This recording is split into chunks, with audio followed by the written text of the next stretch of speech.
Welcome back to the Gridiron Expert. Week 12 of college football, in theory, should be a relatively relaxed weekend. There aren't too many high-quality matchups, guys. The two biggest games, arguably, come in the Pac-12 as USC takes on UCLA and Utah takes on Oregon. And we'll have individual videos out for each of those games later this week. But what about some other games around the country, guys? Maybe games that don't include ranked versus ranked teams. Maybe games that are flying under the radar. That's what we're here to talk about today. The 5, to us, biggest games that have major conference or playoff implications that maybe aren't getting talked about nearly enough. So welcome back to the Gridiron Expert, guys. Ready to predict all of these 5 games right up here on the board. And again, the biggest games of the week. We will have individual predictions out for those later on in the week, Wednesday and Thursday, maybe even Friday as well. Stay tuned.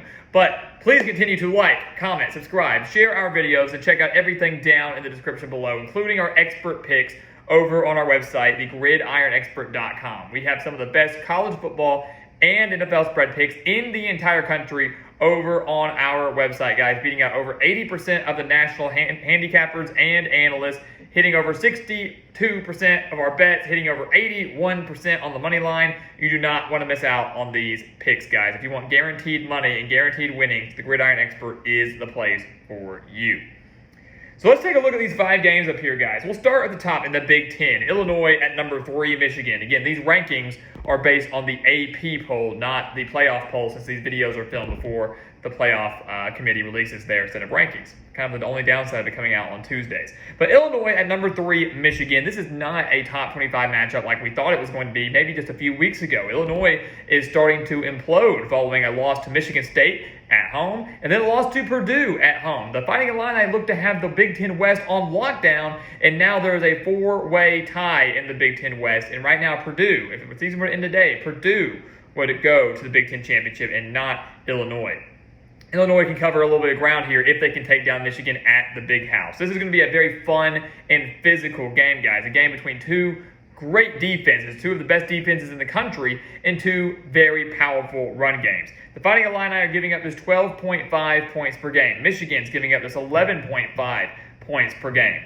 Chase Brown for Illinois is leading a rushing attack that's averaging over 180 rushing yards per game. Brown has over 1,400 yards and 7 touchdowns on the year. Michigan has a ground game averaging over 250 rushing yards per game, led by Blake Corum, who has over 1,300 yards and 17 touchdowns on the year. So, I mean, this running game, guys, is going to be so much fun. The running defenses for Illinois giving up just 86 rushing yards per game. Michigan giving up just 73 rushing yards per game. I mean, the numbers are unreal.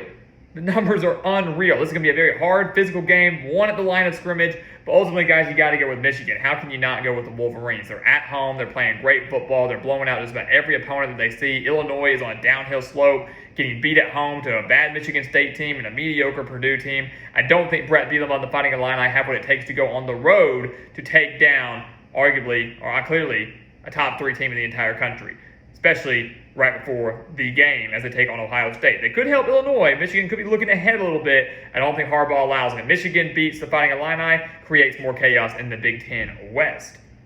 Number 4, TCU at Baylor. A big-time rivalry game between the Horned Frogs and the Bears. And this just feels like a game that's going to be an upset, doesn't it?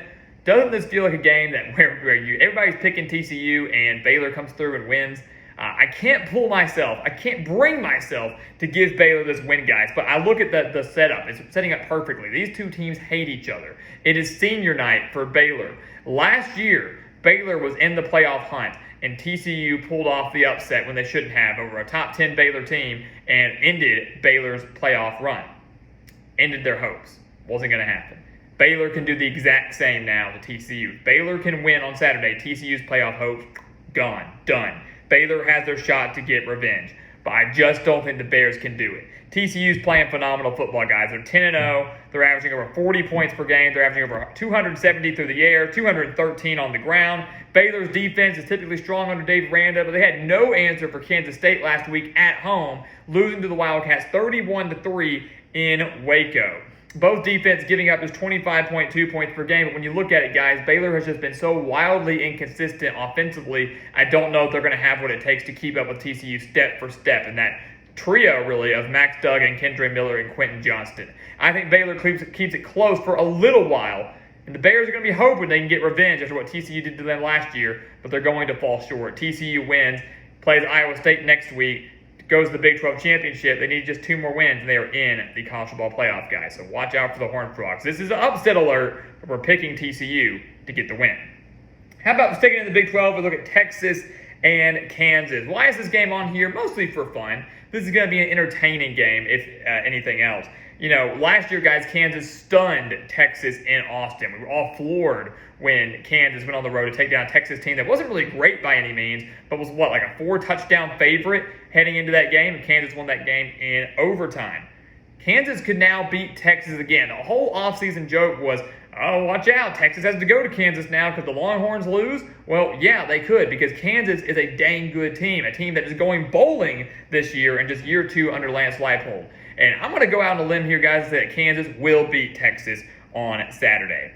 The Longhorns, guys, are just wildly inconsistent. You don't know what team is going to show up. You know, a team that nearly took down Oklahoma State, a team that, nearly took down Alabama, or the team that, didn't even score an offensive touchdown last week against TCU. I mean, they're so wildly inconsistent here, guys, and Kansas has the offense to put up points on a suspect Texas defense. Kansas is averaging over 230 passing yards a game, 210 rushing yards per game. Jason Bean has done a phenomenal job coming in for Jalen Daniels when he got hurt earlier in the year. Devin Neal's playing great ball at running back. Kansas is going to have to show up defensively. The Jayhawks defense has been very, very poor this year.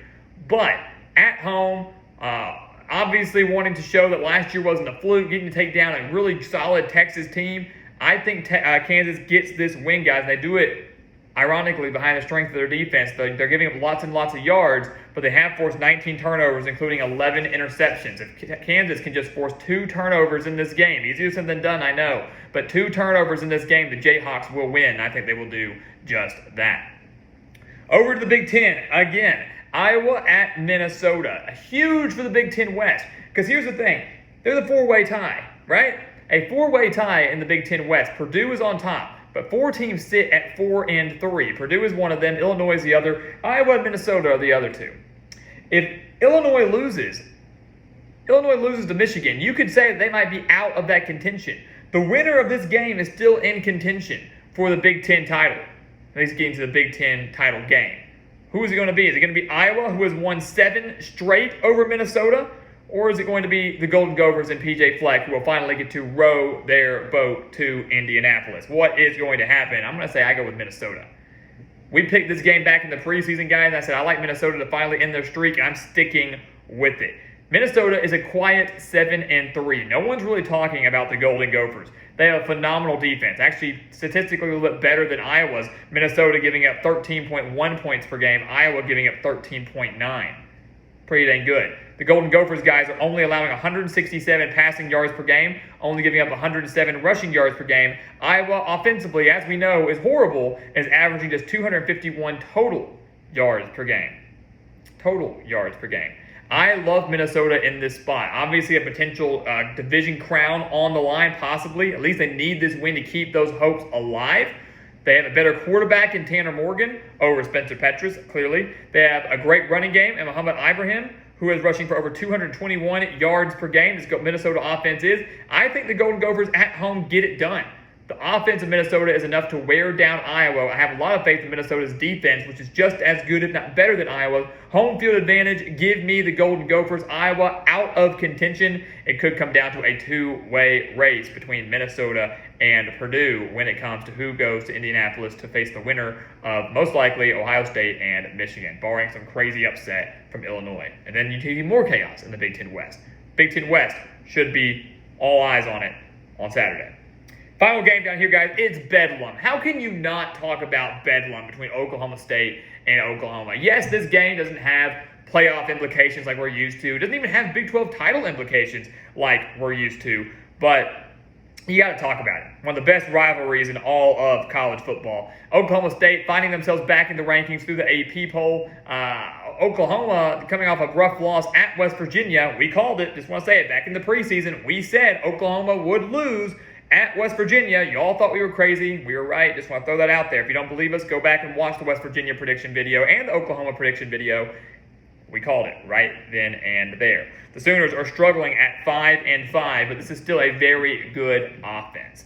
Still a pretty good offense. An offense averaging 235 passing yards per game. And I believe that at home, Brent Venables whips his team into shape, and Oklahoma's offense exploits a very poor Oklahoma State defense. An Oklahoma State defense giving up 290 passing yards per game. Also giving up over 160 rushing yards per game. Oklahoma averaging over 220 on the ground. It's going to be a great quarterback battle between Spencer Sanders and Dillon Gabriel, two very poor defenses that have not lived up to the hype. Neither team living up to the hype so far this season, but at home with a bowl game, bowl berth on the line. One more win for Oklahoma, and they are going bowling, which wasn't the expectation, wasn't the hope. They wanted to be better than that this year, but obviously any postseason play is better than none.